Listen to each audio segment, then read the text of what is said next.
So this lesson is cool because this is the first time we've actually added a new left hand pattern. And you are going to really enjoy this pattern, and you're going to be able to use it probably 90% of the time in your songs. So let's get started. This one is called the 1-5-8 pattern, or sometimes the 1-5-8 arpeggio. And it looks like this. Okay. And if you have played classical music or any song arrangements, you have probably seen that pattern a lot. It's very common. Okay, so let's talk about how to use it, because it works very well for our worship music. So the reason we call it 1-5-8 is it's not the finger numbers that we use. That doesn't have anything to do with it. It's actually the notes of the scale. So I'm actually going to start in C. So if you can think back in your brain to the key of C when we had, okay, so in the key of C, this is our 1. Okay, 2, 3, 4, 5, 6, 7, 8. So the notes that we're playing are the 1, the 5, and the 8 from our chord. So let's say we have a C chord. We're playing the first note, the 5th note, and the octave. 1-5-8. So that's the 1-5-8 pattern. All right, let me show you how this is going to be used in a song, and then we'll talk about how to actually practice it. So I'm just going to play Majesty from the beginning chorus, just so you can hear what the pattern is going to sound like. So, Majesty,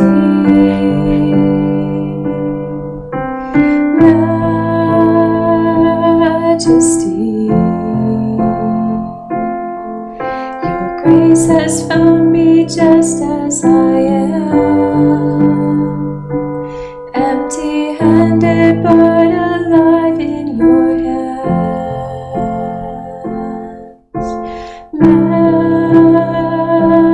Majesty,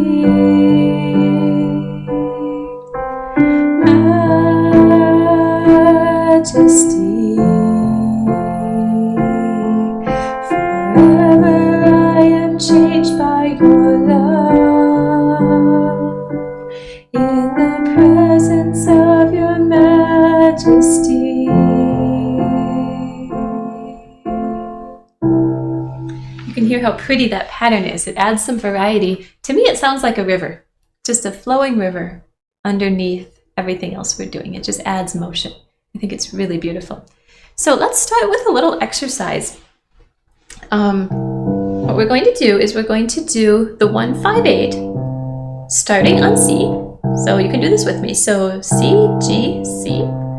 And now we're going to move up, and we're going to do it what we call chromatically. If you're not familiar with that term, that basically means to do it on every note, every black and white key. Okay, so we're starting with C, G, C. Now we're going to move up to C sharp or D flat. Okay, so D flat, A flat, D flat. Notice what we did there. We started here, and now we moved every note up one key. Okay, so D flat, A flat, D flat. You can play that with me. D flat, A flat, D flat. Now we're going to move up again. So D, A, D, again, D, A, D. Now move up again. E flat, B flat, E flat, E flat, B flat, E flat. Now we move up again. E, B, E. Now we move up again. F, C, F. And again, F sharp, C sharp, F sharp. Again, G, D, G, G, D, G. And move up again. A flat, E flat, A flat. And again, A, E, A. And again, B flat, B flat, F, B flat. And now B, F sharp, B. And now we're back to our C, G, C. Now, if you're wondering what that middle note should be, just think back to your chord. So remember when we learned in the beginning course, our little exercise where we did C, D flat, D, E flat, E. We went all the way up like that. So if you just think back to that exercise, you could even do that in the right hand while you're practicing this if you want to. So when you're on your C, you know that middle note has to be your fifth, so that G here, and then C. Okay, now we go up to D flat. Your middle note has to be that A flat there. And now for D, your middle note has to be that D. E flat, your middle note has to be the B flat there, etc. Okay. So what I usually do for my private students, my private lesson students, is I'll have them actually practice that for a week. Okay, so just get used to that. We will make a little adjustment in just a minute here for technique. I'll show you something with the technique. But then I have my students practice that for a week to get used to that little pattern before we apply it to songs. So feel free, you don't have to rush this. Feel free to practice that for a few days before you move on. But let's talk a little bit about the technique. So the challenge with this is what we don't want to do is we don't want to keep our hand just in a tense position like this and just playing the notes. Okay, we don't just want to push the keys like this. Okay, what we want is we actually need a little bit of wrist motion. Otherwise, you might get carpal tunnel. So hopefully you will not. But if you don't have a lot of wrist motion and if you have a lot of tension in your hand, it's more likely that you'll develop some sort of pain in your hand or wrist or arm. So if you're getting any pain, then you know you're doing something wrong because playing the piano should not be painful. Okay, so what we want to do there is we're actually going to do a little bit of wrist motion. All right, wrist alignment. So what we're going to do is on the bottom note, when I'm playing this bottom note here, let's see if I have a different camera view that would work better. I think this one, yeah, this one works really well. Okay, so you can see my wrist a little better here. So when I'm playing that bottom note, when I'm playing with my little finger, I'm actually going to turn my wrist. I'm going to rotate it to the left. I don't know if you can see that very well. I'm not really, I guess I am moving my elbow a little bit, but I'm more like turning my wrist. You can see how you can turn your wrist like this. Okay, so I'm turning my wrist down so that when I play this bottom note, my finger, wrist, and forearm are basically in alignment. It's like a straight line here. It's maybe a little hard for you to see there. If I turn my hand there, you can see it. It's basically in a straight line. It's not curved. It's not off like this. It's in a straight line. Okay, so we're going to have it like that. And then when we reach the middle note, then we're going to turn our wrist in like this. So see how I just rotated my wrist a little bit to come in? So now this finger, my wrist, and my forearm are in alignment. And now when I come up to play with my thumb, I'm going to turn even more so that my finger, wrist, and forearm are in alignment here. So when I play this pattern, I'm basically rotating my wrist just a little bit. Okay, it doesn't need to be a huge elbow rotation. We don't want an elbow rotation. We want more of your elbow will move naturally, but we want just a little bit of wrist rotation. Okay, so your wrist is just kind of moving back and forth as you do that. And you don't need a lot. It doesn't need to be excessive,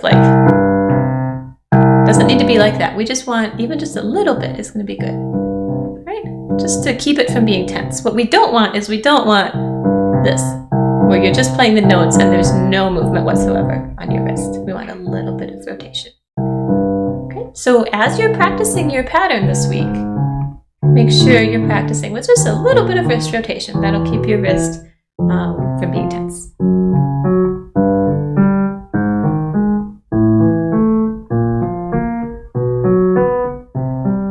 Perfect.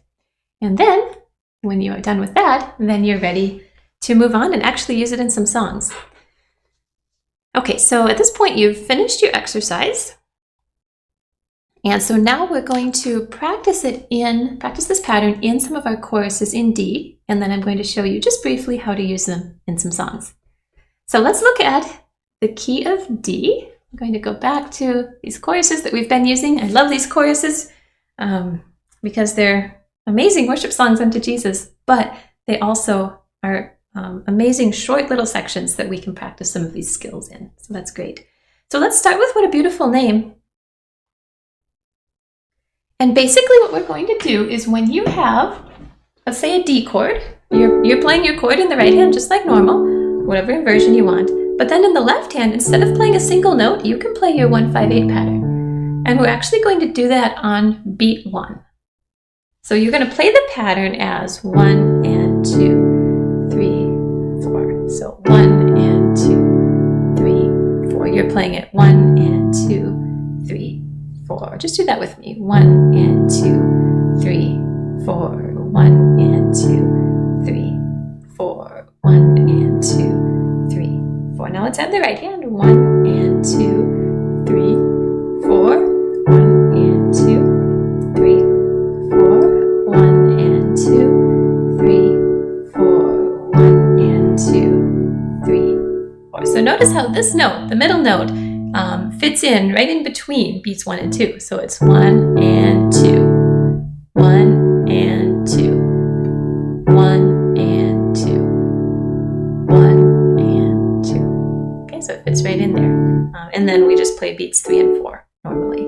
Okay, so if we do that pattern in What a Beautiful Name, then that's what we'll do for our D chord. We'll play our D 1-5-8 pattern. When we get to our A chord, we can just play our A 1-5-8 pattern. So we'll just start on A. 1, 5, 8.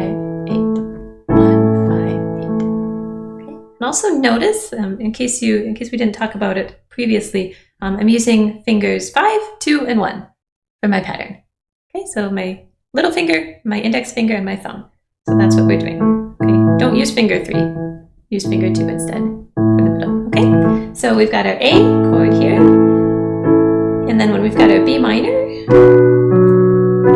that works really well. And then we go to our A, and then our G. What a beautiful name it is. And then we'll have to adjust something there. But just the first 2 lines, that works really well. So, what a beautiful name it is.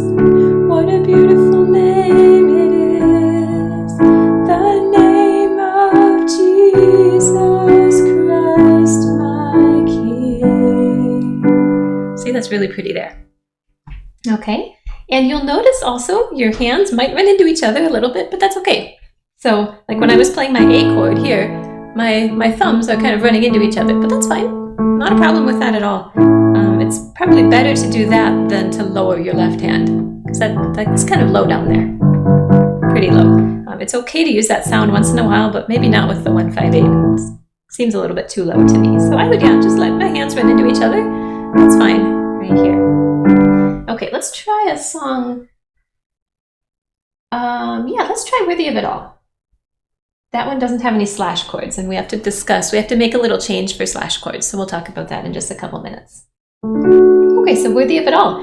Let's try that pattern. So for our D chord, we're going to do our D pattern here, and then for F sharp minor, we'll start on F sharp, C sharp, F sharp, and then B minor, B, F sharp, B, and then G, D, G.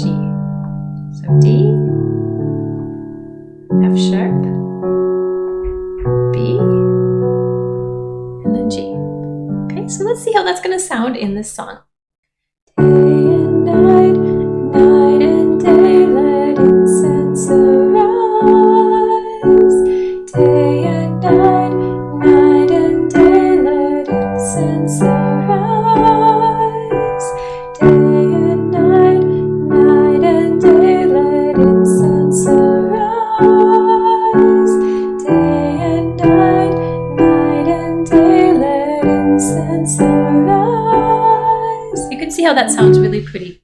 What we don't want to do is have a really loud left hand. We want to keep it nice and soft so it sounds like a river. When a lot of people are starting this pattern, they play it really loudly. So, and you end up hearing more of that left hand pattern than the right hand. We still want to hear the right hand most. We want the left hand to just be like just a flowing river underneath, so really light.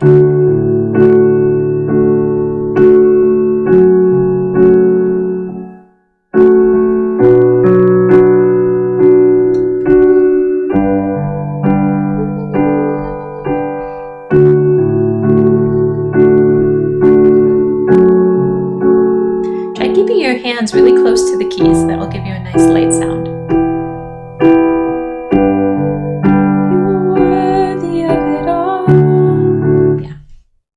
Okay, perfect. So that works there. Now let's talk about how to use this pattern in slash chords, because when you have a slash chord, we do need to make a little adjustment. And you will see that in What a Beautiful Name, because we have our D over F sharp here. So the D over F sharp means that in the right hand we play a D, and in the left hand we play an F sharp. Okay, but now if we're going to do a 1-5-8 pattern on that F sharp, what's our normal F sharp 1-5-8 pattern? It's going to be here, right? That's what we usually do. We do a C sharp. Now, if I play that together, it's not going to sound very good. Let's see what it sounds like. What a beautiful name it is. It just sounds odd. And the note that sounds odd there is that C sharp. And the reason that the C sharp sounds odd is because that note is not in our main chord. Our main chord is D, and the C sharp is not in that D chord. So when we have a slash chord, we need to adjust that middle note to be a note in the chord. So my bottom note is fine, my F sharp is fine because that's in the chord, and my F sharp here is fine because that's in the chord. It tells us that that's the bottom note we're supposed to play, so we have to play that. But the middle note needs to be something in the chord. So if this is normally what I'd play, what could we find that's really close to this note that's something in the chord? So I want either a D, F sharp, or A. Well, I think you're probably looking at this note right here, because that D is right close by. It's going to be pretty simple to just move your finger over there to play that D, and that is going to sound really good with our chord. So F sharp, D, F sharp. Sounds really good. You could do other things too. You could technically play an A here. Let's see what that sounds like. It fits, but it sounds a little different maybe. Maybe it doesn't sound the best. So I think the best thing to do would be to just move this middle note up to a D. And that's typically what you're going to do, is you'll just move that middle note up.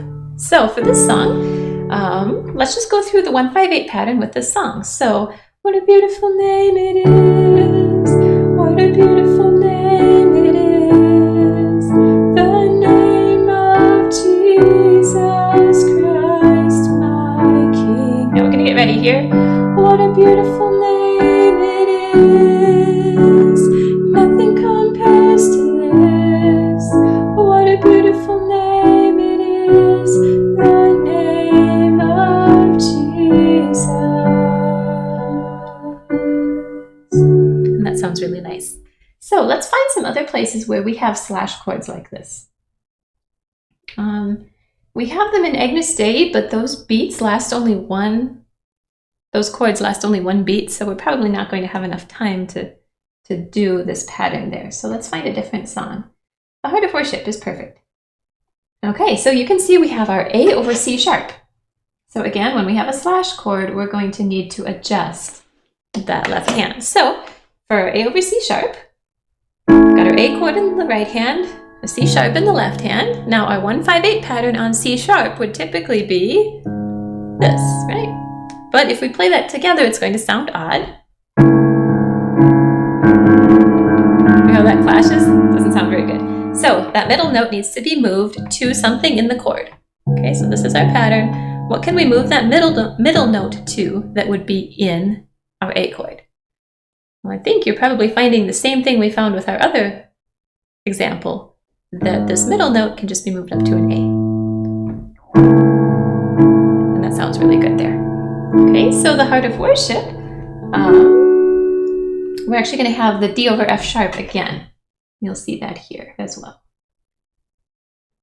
Okay, so that's the same pattern that we just used. Okay, so let's see how the 1-5-8 pattern would sound in this chorus. So, I'm coming back to the heart of worship, and it's all about you. It's all about you, Jesus. I'm sorry, Lord, for the thing I've made it. When it's all about you, it's all about you, Jesus. And you will notice that I use that pattern for basically every chord. And that is pretty common. You can use this 1-5-8 pattern probably 90% of the time. And for me, this is actually my default left-hand pattern. When we first started in the beginning course, we talked about just using a single note in the left hand, and that works great. Octaves would work great sometimes as well. We'll talk about that later on, but this 1-5-8 pattern is really pretty, and I use it probably 90% of the time. I hope you enjoyed this video. The clip that you just watched is from my course called Intermediate Worship Piano. If you would like to learn more about how to play worship piano from a heart of worship and love for Jesus, check out my online lessons and courses at adorationmusicacademy.com.